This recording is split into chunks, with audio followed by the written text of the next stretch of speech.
श्रीशैले दयापात्रं दीभक्त्यादिगुणार्णवं यतीन्द्रप्रवणं वन्देरं अजामाधरं मुनिं लक्ष्मीनाथसमारम्भां नादयामुणमध्वयाम् अस्मदाचार्यपर्यन्तां वन्दे गुरुपरम्परां भक्तामृतं विश्वजानूनमोधनं सर्वार्थं श्रीषडगोवाग्भयं सकस्ससागोपरिषत्समागमं नमाम्यகம் திராவிடவேதசாகரம்.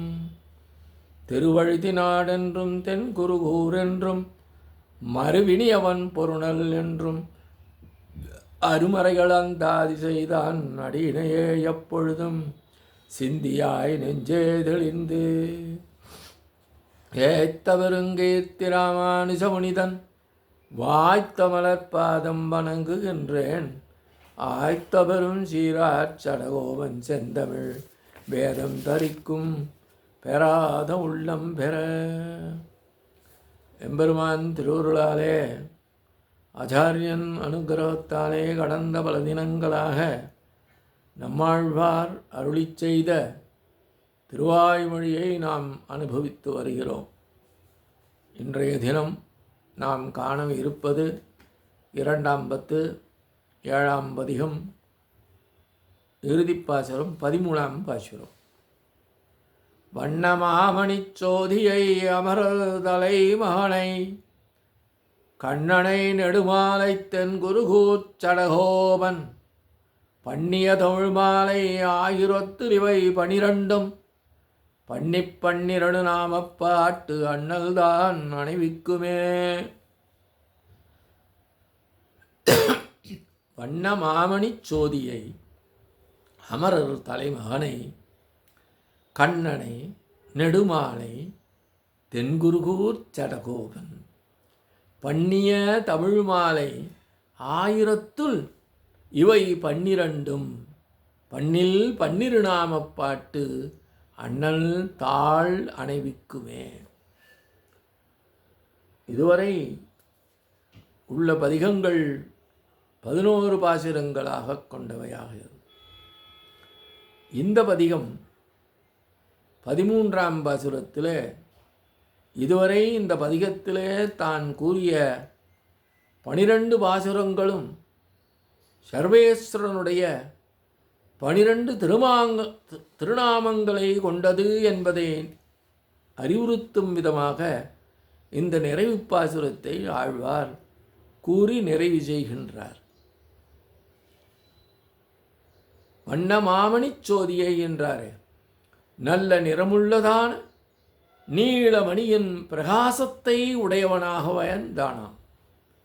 இப்படிப்பட்ட அவனுடைய அழகை நித்தியசூரிகளாலும் இந்த அழகு இப்படிப்பட்டது என்று கூற இயலாது. அடியார்களை எப்பொழுதும் அனுபவித்தபடி உள்ளவன் எம்பெருமான் என்கின்றார். இவ்விதம் அடியார்களிடம் செல்வதற்கு காரணமாக உள்ளதான அவர்களிடம் ஆழ்ந்த மயக்கம் கொண்டவனாகவும் உள்ளானே சர்வேஸ்வரன். அப்படிப்பட்ட சர்வேஸ்வரன் குறித்து ஆழ்வார் திருநகரியின் தலைவராக உள்ள நம்மாழ்வார் அருளிச் செய்த பாசுரங்கள் பல.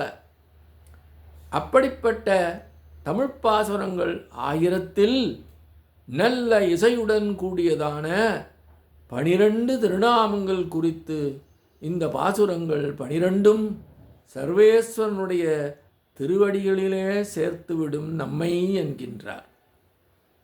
இந்த திருவாய்மொழியை நன்றாக கற்றவர்களை இந்த திருவாய்மொழி தானாகவே சர்வேஸ்வரனுடைய திருவடிகளில் கொண்டு சேர்த்துவிடும் என்கின்றார். பரமபதத்திற்கு கொண்டு சேர்த்து விடுவார்கள். வண்ணம் அழகான நிறங்கொண்டதாகவும் விலை மதிப்பற்றதாகவும் ரத்தினம் அதுபோன்ற திருமேனி கொண்டவனாம் எம்பெருமான். வண்ண மாமணிச் சோதியை நீலமணி போன்ற நிறங்கொண்ட தேஜஸ் கொண்டவனாம் எம்பெருமான்.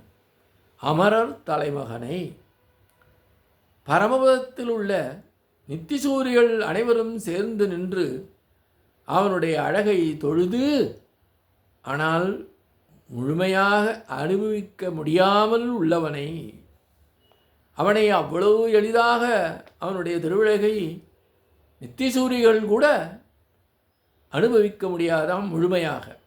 அப்படிப்பட்ட அமரர் தலைமகனை, கண்ணனை அவர்கள் மட்டும் அனுபவித்தபடி இருக்காமல் இங்குள்ள இந்நிலவுகளில் உள்ள பலரும் அவனை அனுபவிக்கும் விதத்திலே என்ன செய்தானாம், இந்த உலகத்திலே கண்ணனாக வந்து அவதரித்தானாம்.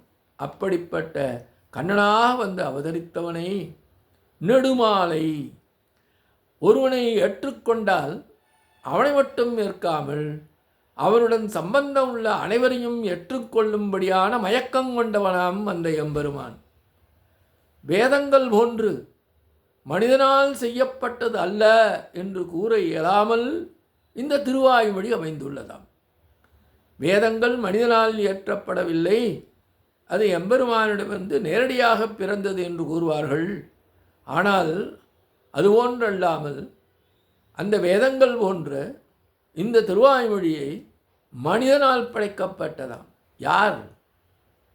ஆழ்வார் திருநகரியிலே அவதரித்த நம்மாழ்வாரால் இயற்றப்பட்டது.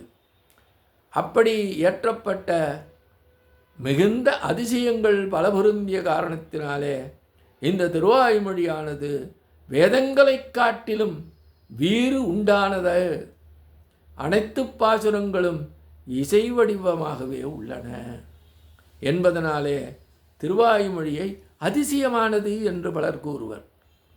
ஸ்ரீ வைஷ்ணவத்திற்கு அடையாளமாக உள்ளது 12 திருநாமங்கள். அந்த 12 திருநாமங்கள் குறித்து இப்பாசுரங்கள் இயற்றப்பட்டது. இந்த பாசுரங்கள் என்ன செய்கின்றன என்றால், சர்வேஸ்வரனுடைய திருவடிகளே நம்மை கொண்டு சேர்த்துவிடும். இந்த திருவாய்மொழியின் சம்பந்தம் என்பது மட்டுமே கேசவனுடைய அடிமையாக்கிவிடும் நம்மை. முதல் பாசுரம் மூலம் தன்னுடன் சம்பந்தம் உண்டவர்கள், அவருடன் சம்பந்தம் கொண்டவர்கள் என்று பலரும் தன்போன்று அவனால் ஏற்கப்பட்டன என்கின்றார். இந்த பதிகத்திலே கேசவன், நாராயணன், மாதவன், கோவிந்தன், கோபாலன், விஷ்ணு, மதுசூதனன், திருவிக்கிரமன், வாமனன், ஸ்ரீதரன், பத்மநாபன், தாமோதரன், ருடிகேசன் என்று 12 திருநாமங்களை குறித்து ஆழ்வார் பாசுரங்களை ஏற்றியுள்ளதார் என்பதாக இந்த பதிகம் நிறைவுறுகிறது. இத்தோடு கால நிறைவு செய்கின்றோம். எம்பெருமான் திருவடிகளே சரணம், நம்மாழ்வார் திருவடிகளே சரணம், எம்பார் திருவடிகளே சரணம்.